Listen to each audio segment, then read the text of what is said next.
welcome to Hey. Adventure Forge Next Fest Video 2, where Part 2. I will have a lot of mea culpas about the things I couldn't do in Video 1, and we'll also cover some of the same ground for introductory purposes. So let's start with introductory purposes and introduce ourselves. So I guess I forgot to introduce myself last time. I'm Jordan Weisman, and I'm have the pleasure of leading the team at Endless Adventures, which is creating a product called Adventure Forge, which is a game authoring tool that enables storytellers to forge new worlds that they've always wanted to. It features a no-code tool that is optimized for creating games of any narrative genre, and we intentionally spanned across all of the subgenres of narrative games to empower and encourage innovative hybrid forms of storytelling and game mechanics. It is designed for gamesmiths, what we call our creators, to create and share games inside of the Adventure Forge ecosystem and application. And I'm old. I've been making games for a very long time, both tabletop and video games. And I'm going to introduce some young people who are much more vibrant and not suffering from COVID like I am. So let me start with Whitney. Hey, good morning, folks. My name is Whitney Beltran, and I am a narrative designer and writer for video games and once upon a time also tabletop RPGs and LARPs. I've known Jordan for almost a decade now. We've worked together on really cool stuff, and I'm excited to dive into this new platform today and see how it works. Well, thank you. Yeah, I can't believe that we've known each other for a decade because it really doesn't look like you've aged a day. So that must be. It's all the sunscreen, Jordan. You gotta wear the sunscreen. I've heard you've got a skincare routine. I might have a 12 or 13 step skincare routine. And then there's Ryan, I think, who just drinks blood of young people to stay young because he's managed to do it as well. So, Well, the same was when I met you, like you were in college when we met. Wow. Well, thank you. That is very kind of you to say. I'm glad the gray hairs that are sprouting from my temples and face are not very visible in the stream. So there will have to be more sacrifices made probably in the future. But yes, hi, everybody. I'm Ryan Shapples. I'm the narrative director at Cold Symmetry. And yeah, I've had the pleasure of having a few different misadventures with you, Jordan. Most recently, we're getting to work together on Sea of Legends, because it's very similar, both big games. And I got to use a very early form of this app. Now, I don't think we're doing things that were quite as cool or as ambitious with it, but that's why I'm here to see, what's been happening, what's been going on with it since then. That's great. And Sen, who I met recently when he asked me to be on his podcast, Meeple Syrup, which I still love the name of. It's very tasty. Also an accomplished narrative and game designer, has been nice enough to host us here. Yeah, I'm Sen. I use he, him pronouns. I am a game designer from London, Ontario, Canada, and I mainly work in tabletop, so board, card, and RPGs. And I host the Maple Syrup Show and also the Ludology podcast. So that's what we're here to talk about today is Adventure Forge. So let's get at it. Well, awesome. So I thought what I'd do is kind of go through some of the videos that we did look at last time, but go through them quickly to kind of help set some context for what Adventure Forge is and what we're doing with it here. So this first video is set in one of the 4 settings that we have graphics for in Adventure Forge. And those graphic sets are there to help you kind of dive in and create things quickly, but they're not a limitation at all. You can upload all of your own graphics, or take these as a starter set and then do whatever you want with them. And so this first one is set in a new game setting that I've been working on with Sean Stewart, which is called Tales of Fortunata, and it's set in a magical version of Renaissance Venice. And Fortunata is a young aspiring thief. And so this is kind of just a little example of some of the stuff that we're doing there. And I have to remember constantly to share the video because otherwise you guys don't see anything. So let me do that real quick. You just describe everything you see on screen, and we'll Exactly. It's a narrative cast. I should be able to do that, right? Just do it all. leverage these brains. Yeah, because that's how that works. Okay, I like looking at it better, I guess. So it starts with kind of a classic choose your own path style structure where you have text and options, and then goes into form of a visual novel presentation. And in our first stream, in my COVID adult brain, I was not able to show how to make this work. We'll fix that this time, and I'll show you how we make these. And then it segues from there into an isometric RPG. Which kind of shows her trying to break into this mansion. And yeah, I'll actually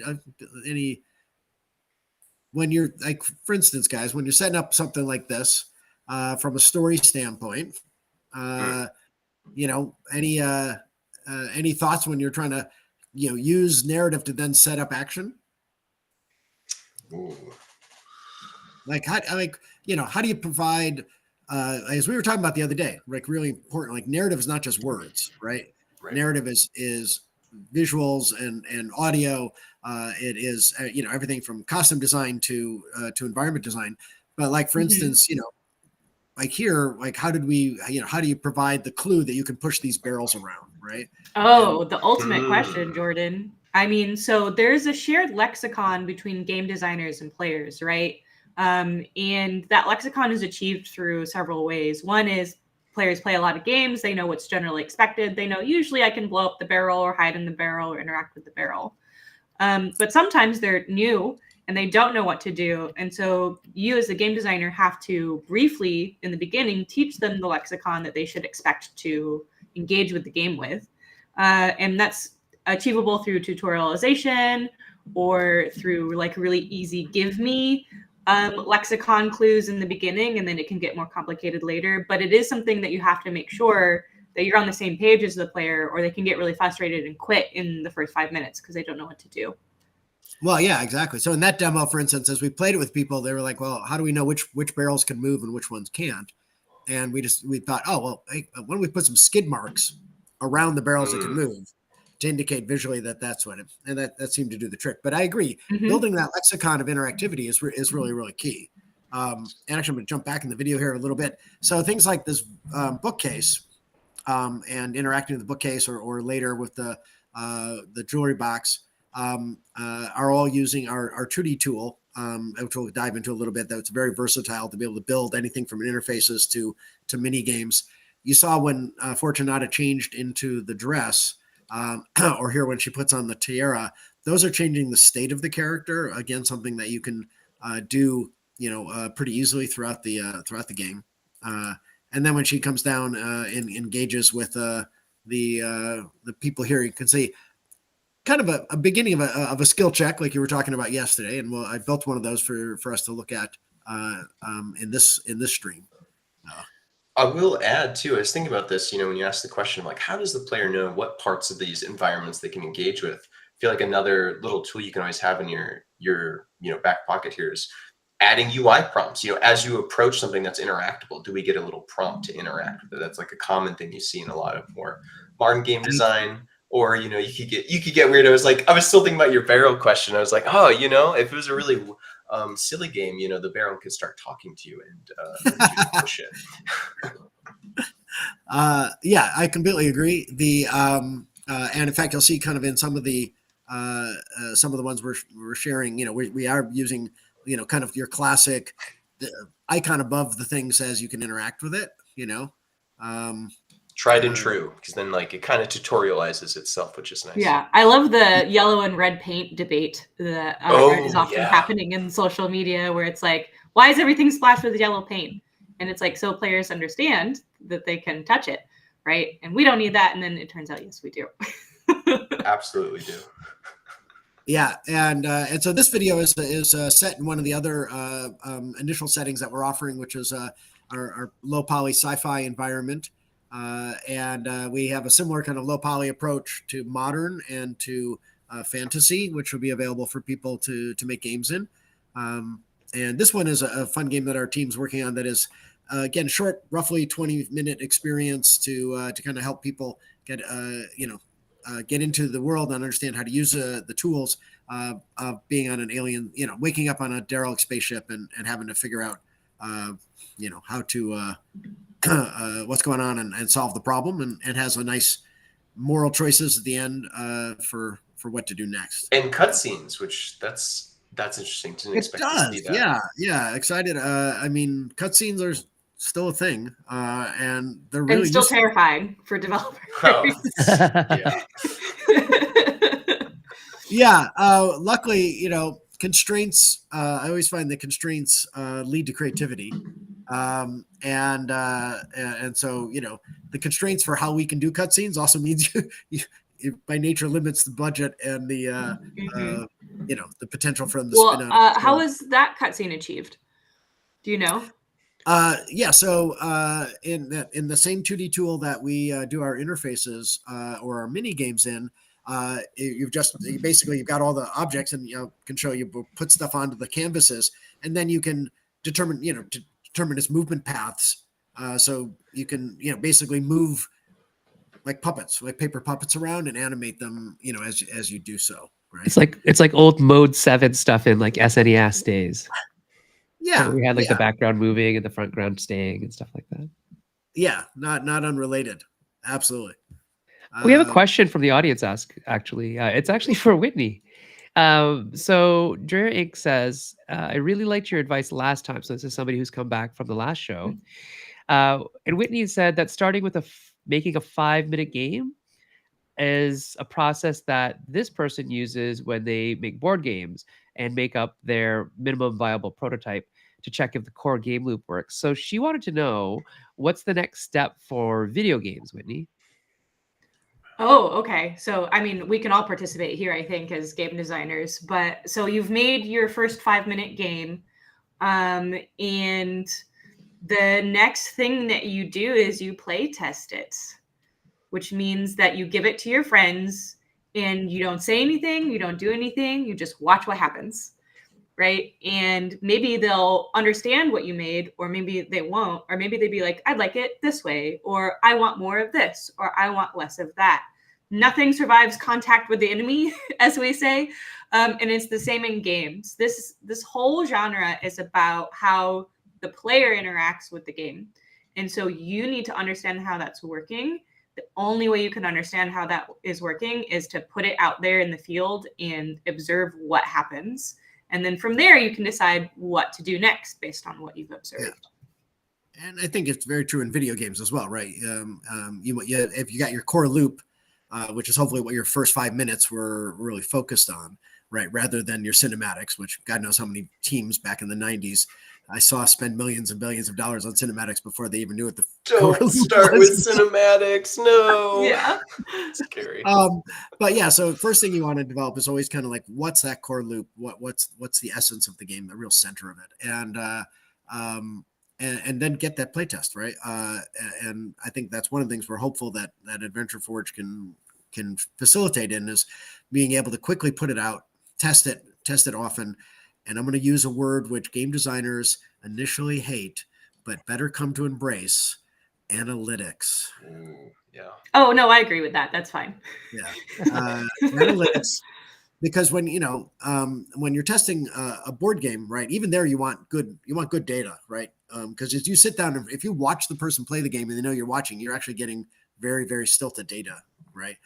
So even in a tabletop game, you want kind of a blind test. They don't know you're watching, but you do want to watch, because what they fill out on a form is entirely different than what they really felt when playing it, right? I remember when we were doing Crimson Skies many years ago, and we were doing blind play tests on the PC version, and I watched this guy almost put his fist through the screen because he was so frustrated. And then in the after discussion, he was like, "Oh, it was great." It's like, no, you were ready to kill somebody. It wasn't great. You hated it. And it's like, but nope. Everything on the forum was like, oh, it's wonderful, because they don't want to disappoint you. They want to be nice, and they say things like that. So having data like that is really important. And one of the things also in the platform that we're adding over as we go is that you as a game designer will be able to easily drop in analytic reporting points in your games to be able to get back feedback, like, how many people got to this branch, how many, how long did they spend at this part, those kind of things to help you really, tweak your game. It's great advice. And I will say, it turns out these like habits, especially with play testing your work early and often, really pay off when you're on a larger development team. You still will see people sometimes check things into your project and maybe they didn't fully test it, and then something breaks, and then we have a whole chain of events and questions and time spent and effort to potentially rectify a problem that would have been preventable if you just spent a little more time play testing. So it's a good habit to build early when you're a solo dev, and it will definitely pay off on a larger team. I want to pop up one more video before we go into the live tool itself. This is just an example of something came out of a game jam, and it doesn't use any of our graphics. It's all new work that the artist Oscar created. And then after coming out of the game jam, we thought it was really, really cool. So we went back and worked with him for another couple of days to really add in more depth to it. Beautiful little environment of a lily pad here with all the creatures waking up, trying to figure out where their breakfast is coming from. And the big guy with the horn, the Oni character, has got to move this statue out of the way to get to his breakfast. So he's seeking the help of the other of his cohabitants there. And so, nice little conversation puzzles and things to do. And then I'll blast forward in it to eventually, as he gets to the frog and has to help the frog get his breakfast, that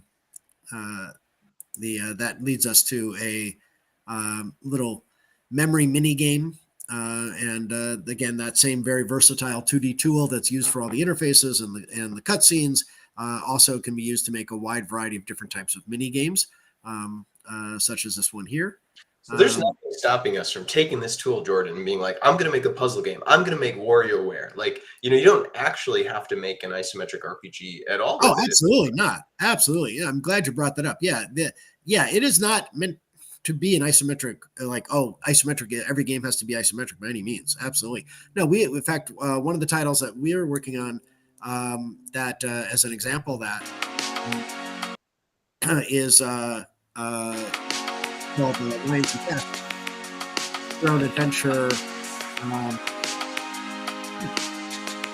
Is that what you said? I'm not putting it on. I don't know where that video is coming from. Is that what you said? Great things, though. Yeah, so just keep talking. Okay, it's really loud. Oh, you can still hear it? Oh, yeah. Oh, yeah. We're jamming. Oh, interesting. I've muted it. Yeah, if you kill the audio. Okay, anyway. We did it. Well, thank you for that. We did That it. was fun. To it. But yeah, to your point, yeah. So like we're doing one that doesn't have any isometric in it at all. It's kind of a combination of a choose your own path narrative combined with hidden object games. And so it never touches isometric. And I think there's a lot of game like point and click adventures you can do with this really, I think very well. And dating sims and visual novels and stuff that never need to touch on isometric. Absolutely. So I can imagine people are going to find new things to do in these tools that you haven't even seen yet. Like, I'm like, someone's going to build their own like first person mode in this, I imagine. Yeah. Well, first person, that one might be a stretch, but you could maybe do like the original Doom, Okay. There we go. All right. the original. I mean, Quake. speaking of which, how are combat mechanics going to work on this? Ooh. Excellent question. So, in isometric, we have an isometric scene, and then we have different events inside of isometric. Currently, one called Explore event, which is the real-time one where you're clicking around and interacting with objects and interacting with characters. We are in development for a turn-based combat event that would be to then transition directly back and forth between the explore mode and turn-based combat, as the game designer wishes. that module is not in yet. I'm guessing it's one of our big goals for early access. I'm thinking probably about 3-ish months out for having combat in.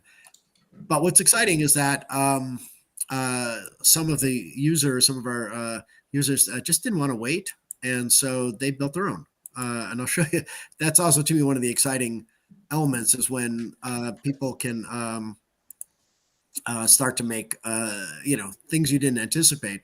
So in this case, Hugo took the explore mode, and here he's got a guy. And as he entered the arena, he pulled out his bow, and then he brings up using our 2D tool, brings up a little interface that allows him to select the type of combat he wants to use and the target that he wants.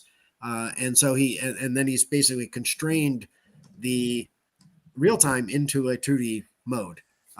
So, we will have really robust tools for 2D eventually. Like I say, a handful of months out. But it's really fun to see people taking, things into their own hands and making very cool stuff by themselves with the tool. And that applies to the graphic side as well. We've also seen people just do kind of amazing things on the graphic side that were unexpected to us. Yeah. I just love that the archer took out a bow and then they kicked their enemy after that. Yeah. That was unexpected. Gotta do it. That's right? funny. All right. So when last we met, you said, "Show me a skill check." That's right. I threw down the gauntlet. I said, Jordan, we're making RPGs here. We need skill checks. Gosh darn it. Show me a skill check. Yeah. So so last night after work, I spent a little time and added a couple things to the demo. So again, this structure of these scenes here are what is in the Next Fest demo. And then the idea is that you can then take that Next Fest demo and start making whatever you want with it, which is what I've been doing here, just as an illustration of the kind of things you can do even within this one small demo experience. So I'll hit play. I don't know why I started with wouldn't it be fun to have a little town to walk around in before we went into our building and did all the stuff we were doing last time. So I quickly built a little town and silly little people running around in it. And here we are.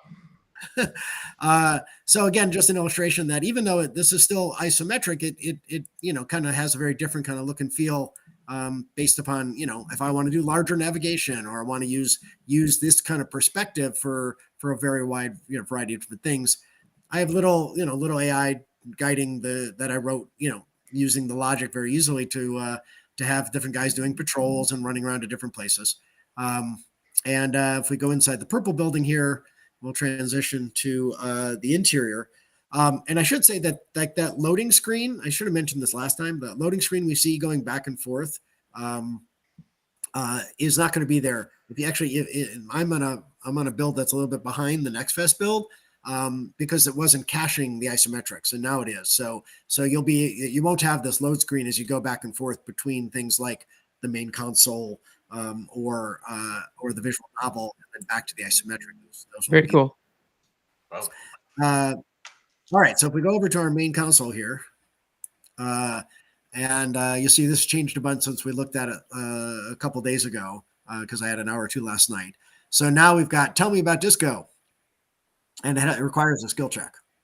All right, and has a skill check of 14. So if we want to attempt that, it then shows me what that's going to be. In this case, I have two skills being added to it. I have a knowledge, overall knowledge ability. I have a hacking ability, which is a -2. Wow, and I have a we're really D20. bad at hacking. We are really Whoops. bad at it. Well, I mean, in a D&D sense, we're, what would that be? Like a 8 or something? Yeah, less competent.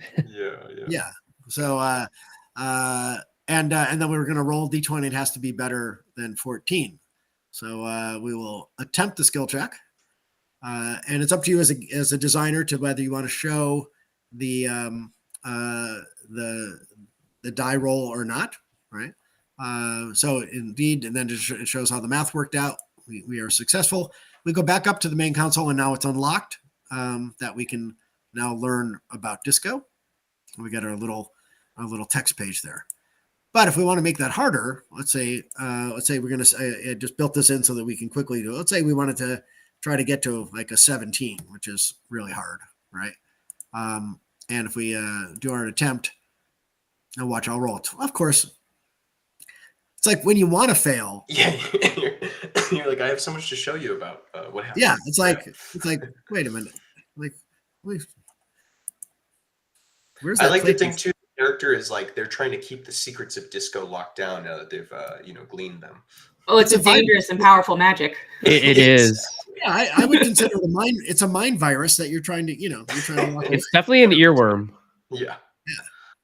All right, so we finally managed to fail. Yes. And so in this one, I want it so it keeps up like, oh, you got one block, and if you get 3 failures, it's going to lock you out of your terminal. So we'll try again.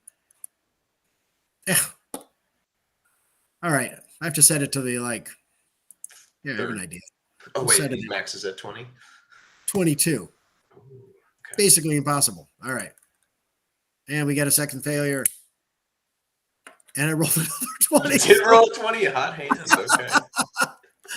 All right, so we're gonna exit here, and again, this is where that load wouldn't exist. And then I added a way to be able to improve your hacking skill by talking to the blue alien here, ask him what he knows about hacking, and he says he's very proficient about hacking. So I'll give you the basics. Make sure the power's on, log out, log back in, ask the computer to determine the last digit of pi. So, gee, there you go. Now my hacking skill is increased by 4, so it's now a +2 instead of -2. Hacking is much easier than I thought. And I can dismiss him, go back over to the console. So we have total flexibility here, I imagine, as designers to have whatever set of attributes we want on our characters. It can be as simple and complex as we want it to be. Exactly right. So you can build any, whatever your system, and story and game world kind of calls for. You can build any of those mechanics into the system, right? So, and if and we failed again, so now we'll be locked out of the console. So there we go. So yeah, that was the skill check idea. And then last time I failed because of being COVID addled. I wasn't able to get the characters to react. And here they are reacting, yay, and changing their poses as we went through that. And I'll show you what all of this looks like on the back end now. So if we click over to the adventure, the visual novel. So the way the visual novel and a lot of the those kind of things are built, even the main console, I'll show you that in a minute, it's a 2D scene. So we have a dynamic 2D environment that's built with our 2D tool, and each of the characters, you drop the character on there, and then you can set different states for the character. So if I change her state to talking, she changes, or surprised, changes her pose, right? And this little button here is the one I forgot to check, which is that because you're going to build very complex or can build really complex and interesting visual scenes here with a lot of things changing, but you don't really want all of those to show up in the logic engine where it can get super confusing. There's a button, this little click mark that says, show me this one in the logic engine, so that I can then address it in logic. And I had forgotten to click that last time, which meant that when I was doing my conversation and trying to do logic that changed the pose, they weren't showing up, but now they do. So I can say alien 2 image state equals talking, and that will then cause him to immediately change to that pose. And then similarly, if you wanted him like in the video where you showed a character walking off stage, I can just simply, change his X position and move the character off stage as well. So to be clear, you can just set that like on every single line they're saying, you'd be like, I can set the state so then they're posed however I need them to be. Yeah, exactly. And you can also make it, obviously like all of our system, right? So here it's changing to surprised. You can also set conditions, right? So if you wanted, for instance, a die roll there to determine whether they become surprised or they're only surprised if the character chose a previous line or whatever it is. You can set all those kind of conditions there. And of course, if the surprise modified one of their attributes, then you would modify the attribute in that position as well, which we can see kind of if we go over here to like the main console. Main console is a 2D scene, and it sets the background for the text event that has where all of the stuff is. I'll show you that in a second. And then it has the three. Hold on, edit. It shows the three warning signs, and those show up based upon like if the adventure tag equals 1, then it shows up the first guy, and if it equals 2, then the second guy shows up. So as I change that attribute, then these things automatically show up to tell the player he or she is in trouble. And then on top of that runs this text logic, which is where our whole kind of console interaction takes place. So if we look at this one, kind of the main text, which is basically welcome commander, select an outcome or select an action below. And if we look at the choices down here on the right, we've got to set the hacking, and that one is going to take us to where we can input the value to change the target, exit the console, which takes us back to the other scene, right? And then it's got the tell me about disco. Let's look at that one in more depth. So it's really tiny type, so it might see. But here I can put an icon that accompanies the line, which is the lock icon I put there.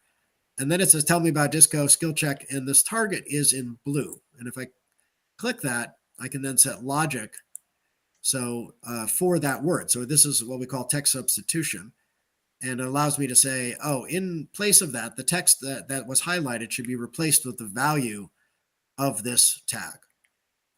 So that's how it'll automatically put that, whatever we've set that value to, into the sentence in that position. And then it has a prerequisite so that it only is going to show up if the disco unlock is false, and it tells you where to go. It goes to the skill check next. Okay, so this looks pretty straightforward. I'm curious now, like, we're showing off these tools, giving people ideas, hopefully, for things they can make. And we've talked a little bit about some best practices, right, for how to start your first game project potentially. I was curious, if I want to make something and I'm excited about it, and then I want to share it maybe with the rest of the Adventure Forge community, like what's the best way to do that? Whether it's Marketplace or Discord or what's available right now for getting these out into the world with other of the Smiths? Are they game Smiths? Game Smiths is our working term. So right now when you up here you can then this is refreshed, but you have the ability on our web interface. Which hold on, I will switch to web interface. So on the web interface, you have the option to edit the adventure you're working on or to publish the adventure, right? When you publish it, it will then show up in the Adventure Forge application. So if I log in here, I can see games that are available to play. And these are ones that people have created and published, right? And then I've got my Forge workshop, which are all the ones that I'm working on. For different universes I've created that I've been invited to collaborate on, or that I purchased from the beginning, and then I'm now, working. Purchase also includes, for all the free ones. So, for instance, the one that I've been working on is this one. And then you can also invite collaborators to work on this with you. All right, so I've got these invitations out. These people, Anderson has accepted, and Hugo and Michael are pending for accepting to collaborate on this with me. And as we talked about last time, currently collaboration is asynchronous, so only one person can be working on the adventure at a time. But that's one of our big early access features that we'll be working on, is to make that simultaneous, so that more of a Google Docs style approach where everybody can be working on the adventure simultaneously. Yeah, that's That's huge. And if- awesome. Jordan, are there any content guidelines for what gets posted publicly? Yes. So we have big content guidelines about what can be posted, and we also are, and this will be something that'll be developing over the course of early access as well. Right now, when everything goes into kind of the Play Store, and then we'll be running automated process to be looking for problematic content.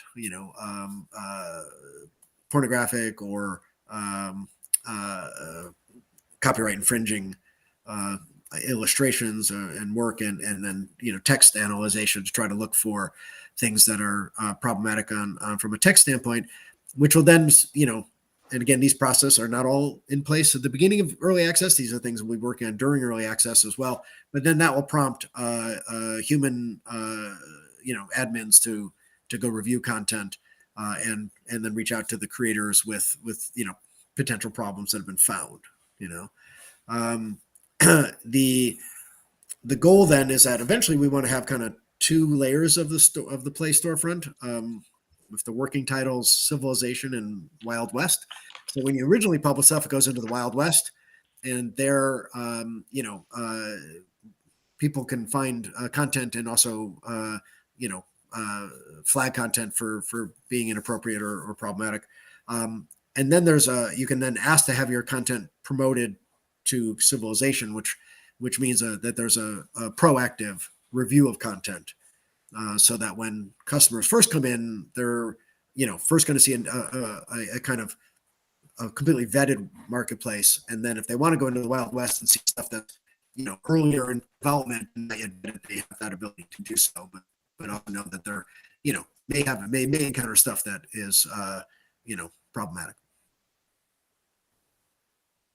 Probably a longer explanation. No, that's great. It's good to know, like who this platform is being built for, right? Because certain kinds of content attract certain kind of people. Oh no, what happened?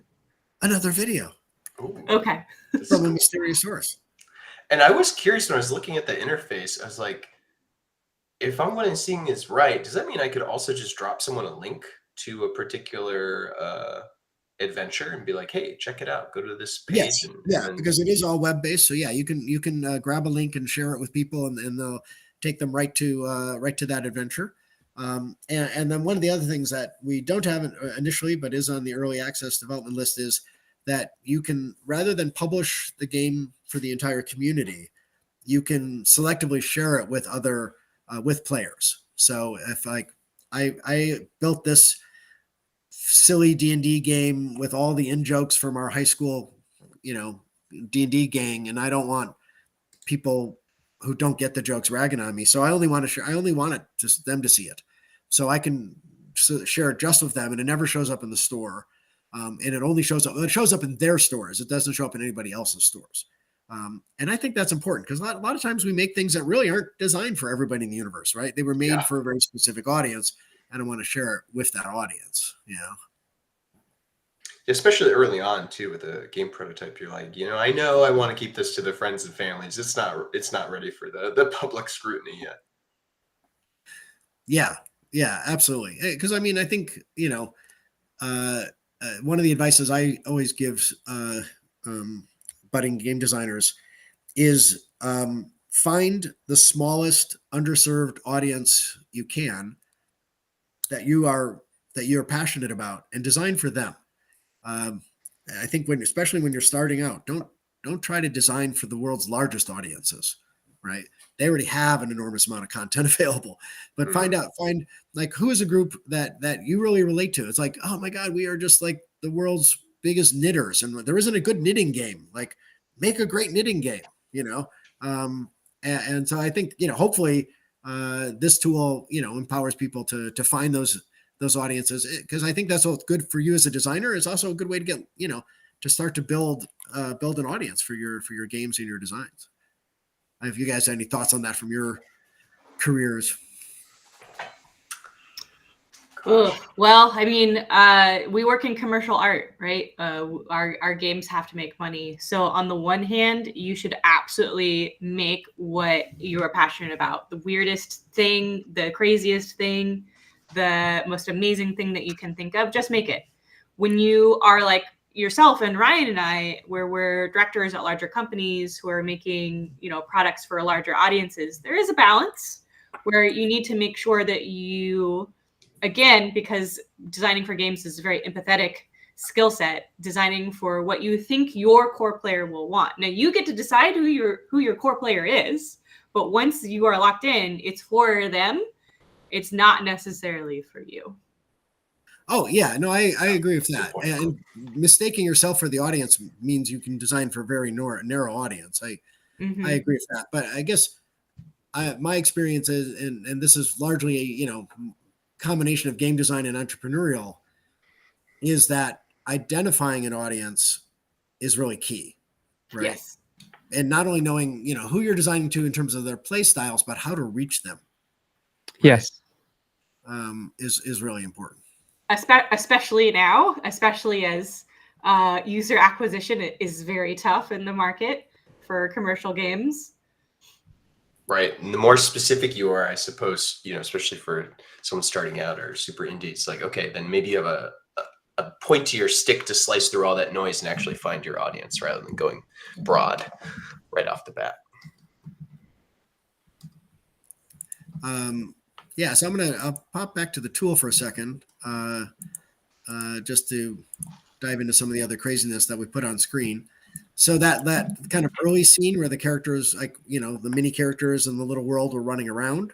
I just wanted to kind of point out kind of how I did that. So I had a guard patrolling, and so for the guard to patrol, I just simply at the beginning here send him saying, "All right, patrolling guard, go walk to tile number 0." And then I had these little triggers. And so at tile 0, it's triggered when the guard enters tile 0, and it says go to tile 1. And so he then starts walking to tile 1. And these just go around, and 3 tiles go back to 0. So that just keeps him walking around that loop in a pretty easy fashion. To get the other guys running around just being silly, I created a trigger that says, on a timer tick, which I think is every 4 seconds or so. So this is just cell switch timer, the NPC timer tick, and then it simply says roll a random number, and then have a random character walk to that position. So that just sends them randomly walking around the world. But what I've done in other examples is to make these more needs-based or wants-based. So if I have a guard and this is his patrol path, right? But he also might get hungry, or he might get thirsty, or he might get greedy and he wants to go gamble. And all of those can be options for what he does. And last time we talked a little bit navigation system where you can, have the next line of dialogue chosen based upon its application, if it's valid in the current environment, and whether it's how interesting it is. Well, you can use that same mechanism for it to choose what the NPC should be doing, right? It could have, for instance, the guard could have a dedication statistic, which is how likely I am to stick to my patrol path. But then he's got hunger, and if his hunger is higher than his dedication, he's going to leave his patrol and go get food, right? And so that way you get kind of a more natural behavior out of the you can create these kind of behavioral AIs very, very easily. If I don't know, this might be a crazy idea, but you describing these patrols and now how the characters could divert from them, I'm like, we're like a few steps away from like a light stealth mechanic. Is this possible then to have this guard? Could we see them? Just hypothetically, if they encounter the player, like they can react to that and do XYZ, whether it's attack you, arrest you, whatever. It seems like that's totally possible, right? Like I could just start building my Absolutely. own stealth game. Okay. Yeah, absolutely. In fact, our game team right now is working on a stealth game in the Fortunata environment, right? So they kind of their head went there too. It's like, well, if she's a thief, well, then stealth is really important, right? Mhm. And so they the last week's show and tell, they kind of blew us all away because they actually managed to create vision cones and facing. So they, and again, none of this was supported. There's no engineering. That's awesome. Yeah, I love that. And they actually used that they used that the tiles can have states, right? And so they were turning Oh, that makes sense. Yeah. black in front of the characters to represent their vision cone. It was a tour de force in terms of doing logic in the tool, but it proved to be too much. From a performance standpoint. It got, when they had too many characters with vision cones, it kind of weighed down. So they're using a slightly lighter approach to stealth. But because you can judge adjacency and all these other aspects, they're still providing a good stealth. They also came up, which was really fun, and a much better. I had done an earlier version of the of Fortunata, which had an eavesdropping mechanic, but you saw it in the video. You walked up to a group of people and then made a skill check, and if you passed the skill check, then you got the dialogue. Well, they turned that into much more dynamic gameplay in their version, where if you move within proximity of characters who are talking, like if you move, like if there's two characters and I move in proximity to this side, I'll start seeing their side of the conversation over their head. But if I wait there too long, then this character turns around and goes, "What the hell are you doing? Yeah. Why are you standing next to me?" Yeah, and if I manage to kind of position myself between the characters, I'll see both sides of the conversation. But again, only for a short period of time before they start to get suspicious and like, what the hell? Very cool. Yeah, and just that kind of stuff. I've loved seeing their creativities, just manifest. So speaking of creativity, Jordan, we have a question from the audience. They would love you to go through the process of how maybe you designed the series of mini games that you showed in Fortunata in the bedroom. Sure. So let me see. Let me see if I can talk to it, but let me see if I can actually open up that adventure or a version of that adventure. It was pretty old, so it and as some people will tell, code does not age like wine. It ages very badly. So I want to make sure that it still runs in the current version here. So why that's loading up. So the the idea was, and actually the video does it a little out of order. So you climbed up into the bedroom, and you've been you've kind of learned that from the conversation with the guard that if you can't blend in as a rich noble, you're going to get ejected right away. And so you have to figure out how do I look like a rich noble, right? And the mechanism to do that is to change into the dress, and that part's easy, right? There's a dress there, and you can just change into it. But how do you? But then you also need to have jewels, right? And so how do I get the jewels? So you go to the jewel box. You find the jewel box on the desk, and that, but you can't open it. But there's a. Well, actually, hold on. I can bring that up real quick. There's a code on the jewelry box because it's an RPG that says our literature opens our heart, minds, and soul. Right, is the clue that's there, and so hopefully then that inspires the player to look around and realize that there is a bookcase which contains literature. And so coming to the bookcase, and this is the bookcase inside of the 2D tool. And we can see that in the 2D tool, if we click on one of the books and we change its state to its hover state, it slides out. So that's how as now, because of that simple setting now, each of the books will, as my cursor goes over them in the game, will edge out of the board of the bookcase, right? When I click on a book, if I click to its behavior section here, hold on, and I click on a book, it's going to do a whole bunch of stuff, right? It's going to play a sound effect of the book opening.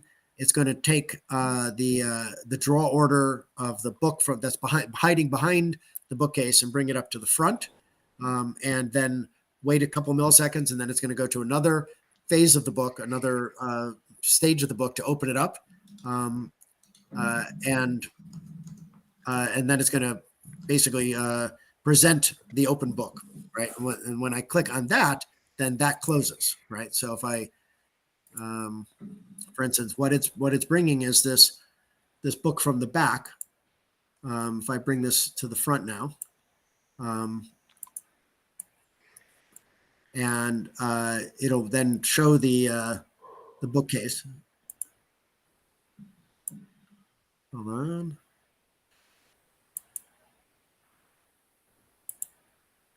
All right. So essentially, here we're moving images and making them reactive to the That's right. players. Yeah. Yeah. Exactly. So, and you're exposing and hiding images, just like I did with the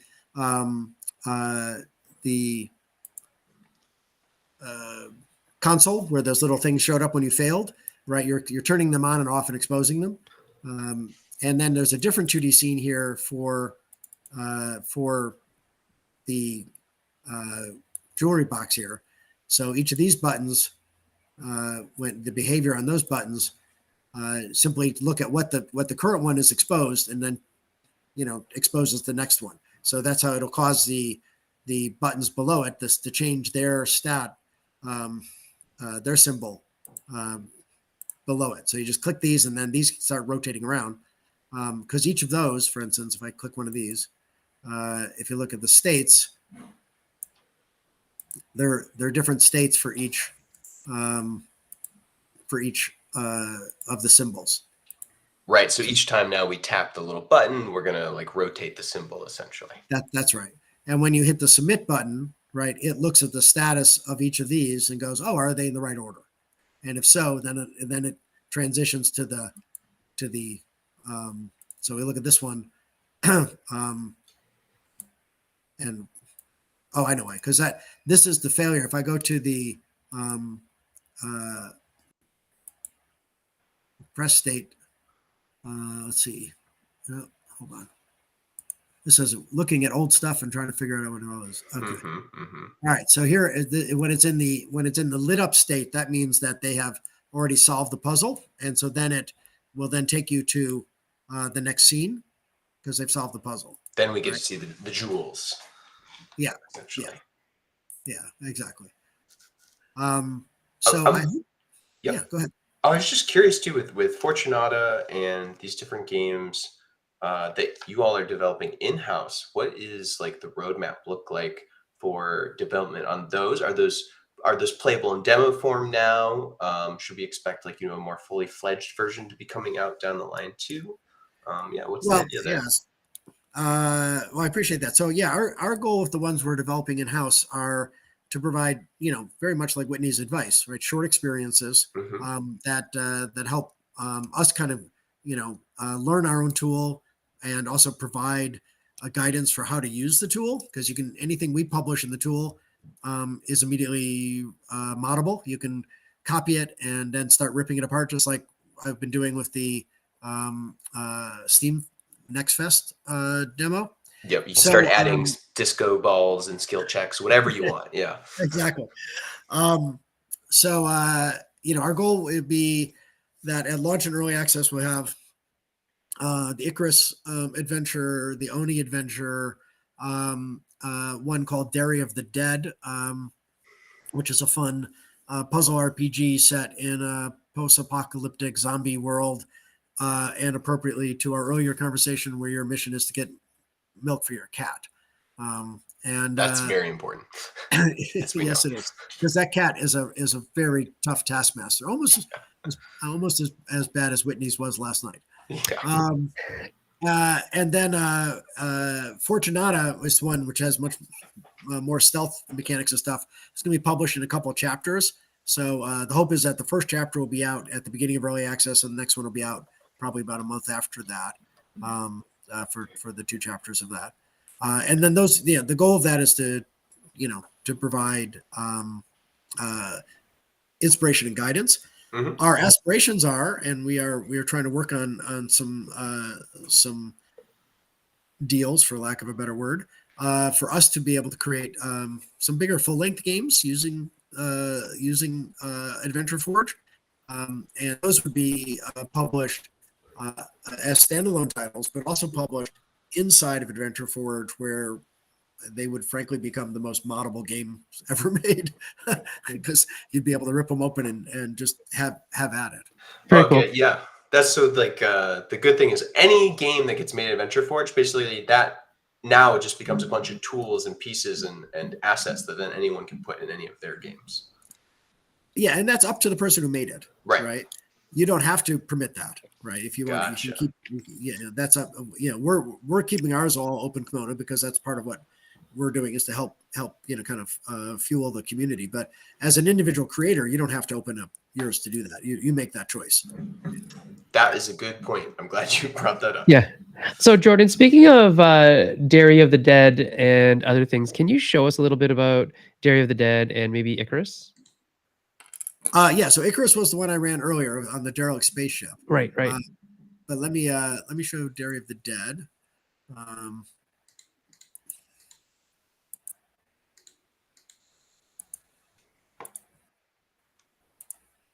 So this one doesn't show as much of the puzzle play, which is really some of the great strength of it is. The team has just come up with fantastic, really interesting puzzles, chess-based puzzles, and actually chess meets Game of Thrones as rendered by desktop items, which was really a fun aesthetic. And this guy here on the right there, who's kind of a conspiracy fanatic. So there's also a puzzle of having to draw all the, connect by twine the different things together on his wall, which are all really, really beautifully done. So yeah, just give you a little taste of what the look and feel of that one is like. Yeah, quite different than what we've seen early in terms of style. And that might be also worthwhile to show kind of what some of the users have done, and which really blew us away. Zach, one of the users, took the tools and really went to create a couple of very different look and feels, which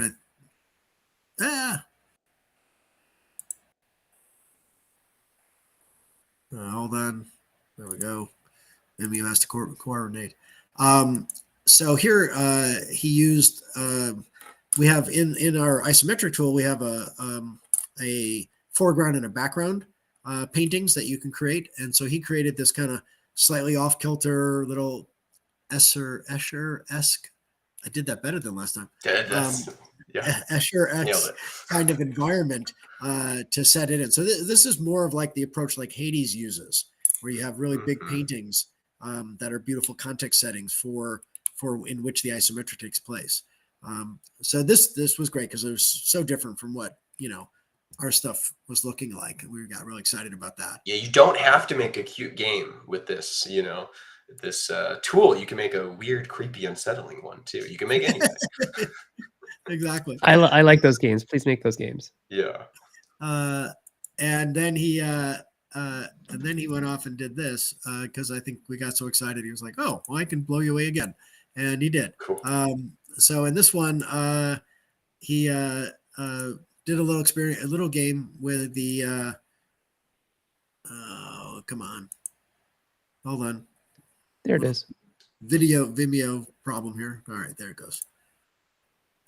So this one used kind of our standard 3D characters. So he didn't make any new 3D characters, but kind of has where you're teasing a witch, and then she decides to take her ball and go home.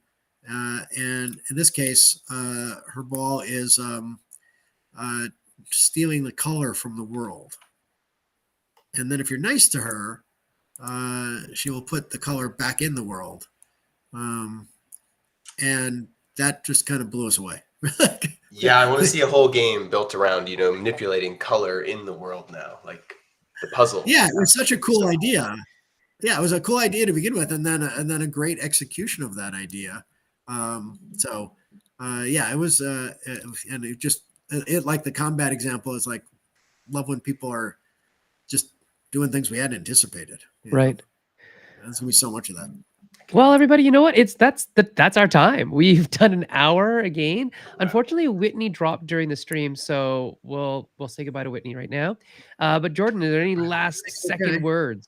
Any last second words for the audience? Last second words.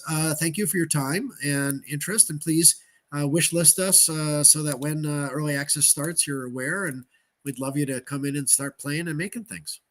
Awesome. And thank you both for having me. It's been really thank fun. you, Ryan Really cool to and check out. Sen and Whitney and Absentee for all of your help and contributions here. It's been great. Excellent. All right, we'll see you all later. Bye. Bye bye. Bye, everybody.